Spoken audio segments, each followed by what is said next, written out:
with me in the studio now to discuss the American election and its impact on the Middle East is Tom Gross, Middle East expert and British political commentator. Thank you so much for being with us, Tom. The U.S. elections are always of importance to the entire world, but this time we're in the middle of an ongoing war that seems to be escalating in Israel, in the Middle East. How could this election impact the dynamics in the region right now? Well, you know, the Washington Post today had a headline saying they wouldn't make much difference. I beg to differ. In theory, there could be huge differences. Look, if we remember, when Trump was president last time round, he secured in the last year of his presidency, or his administration secured, 4 peace deals between Israel and Arab countries, the so-called Abraham Accords. And at the time Trump lost the election, there were negotiations continuing under American auspices with up to 15 other Arab countries, including Saudi Arabia, the most important. Now, under the 4 years of the Biden administration, there have been no normalization or peace deals.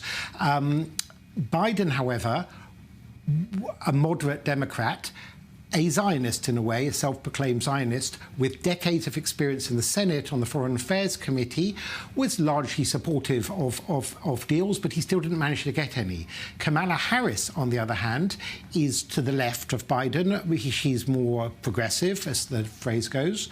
And she also, if I can put it delicately, is a bit of a foreign policy lightweight. I've looked at her speeches very carefully, and she doesn't seem to know that much, whereas Biden had decades of experience in foreign policy, and Trump too. Even though Trump is a bit bombastic and crude sometimes or often, he nevertheless, when he does address issues, he actually has quite a good grasp on them. So, for example, in the debate... Except, of course, when he says that if he had won, there would be peace in the Middle East already. Well, he phrases things differently. I think what he means is that they would have continued the Abraham Accords and maybe also the pressure on Iran, and maybe Hamas would not have been emboldened to carry out the October 7th attacks had there been pressure on Iran during the 3 or 4 years. I think that's what Trump means. But anyway, what I was saying is in the debate, for example, he knew the heads of various Middle East countries, you know, about the Houthis.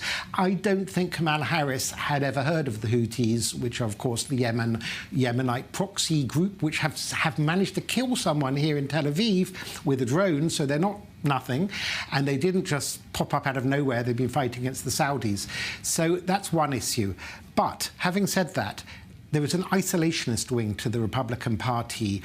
You know, we have people like Tucker Carlson, the pundit who was fired from Fox News. We have Tulsi Gabbard, a Democrat switched to Trump advisor. They are isolationists. They might not want to see America spend very much time on foreign policy at all.